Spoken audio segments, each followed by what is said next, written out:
This is the Godox EM68 microphone, and I believe it's going to be the #1 microphone this year. So taking a look at the 68X microphone from Godox, you can see the premium quality and craftsmanship when it comes to this microphone. There is a few downsides and a few upsides on the microphone, and I'll get through it in the entire video, don't worry. So first we're gonna go start off with the unboxing experience. So when you're actually unboxing the microphone itself, you are greeted with a black box on the front. This does have Bluetooth app control, similar to how most of Godox likes to control their stuff with in-app features like their lighting equipment, customizable RGB light effects. It does have flexible mute buttons which have hand gestures to be able to turn stuff on and off, which is really nice, as well as like some touch sensitive buttons such as the mute. This has multiple polar pickup patterns that aren't on a lot of microphones out nowadays because for whatever reason no one wants to do it anymore. Real-time audio monitoring is available with the 3.5mm headset jack. This also has a patented shock absorbing bracket made by them. We're gonna get off with the one of the negative, and it's the only negative I can really think of right now. You see this? You can't boom arm mount it. It's only this. They don't give you a boom arm adapter. That's a negative. They don't give you anything like that. I'm sure in the future they might be able to sell an adapter for this to be able to, you know,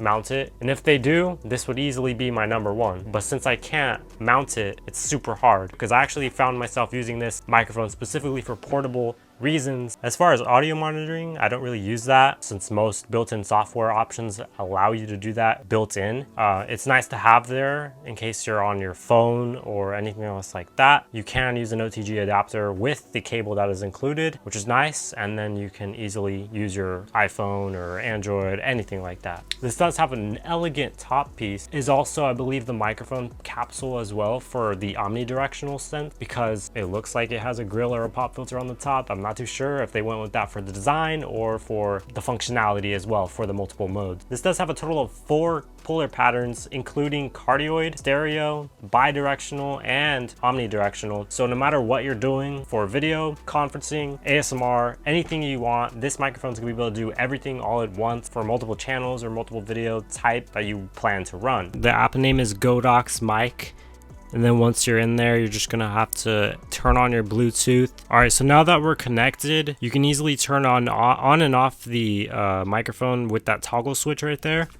We're not gonna do that because we're connected, obviously. You could change the brightness here of the microphone. So if I wanted it to be at 14% or 50%, then you can change it on the fly just like that. I'm just gonna keep it at 100 because why not? You can change the color of the bottom ring here.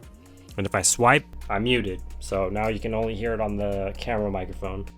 And if we swipe again, it's going to go back to its original color. There's a bunch of colors on here. There's pink here as well, or a magenta, and then red as well.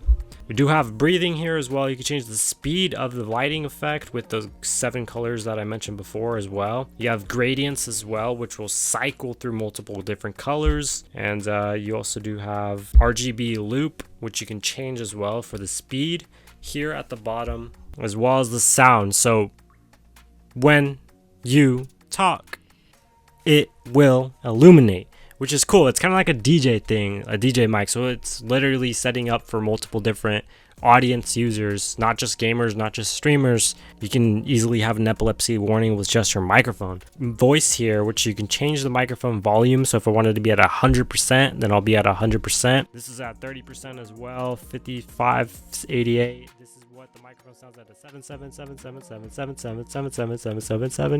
and at 100%. You can change the monitor audio volume as well. So if you wanted to change, you know, the percentage on that, you can do that. Change the bidirectional, which I believe it's front and back, so you should be able to hear me on the back of the device as well as the front. That might sound weird for a stereo video, but you can do that.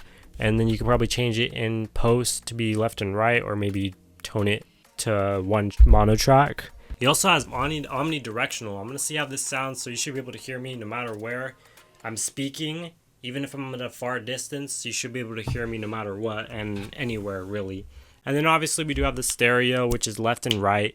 So you can hear me on the left of the microphone. You can hear me on the right of the microphone. I'm going to have to do a lot of tinkering so you can actually hear it, which this is the left and this is the right.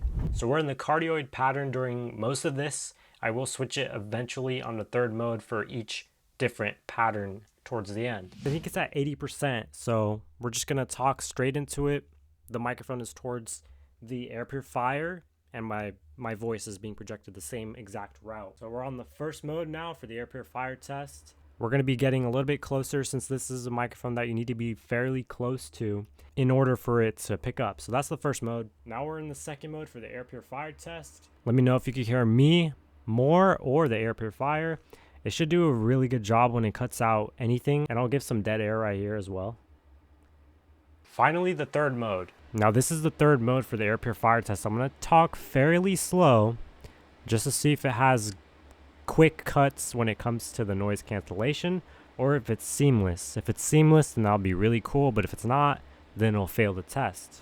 Here's some dead air. If you guys made it this far, I'd really appreciate you guys to drop a like on the video.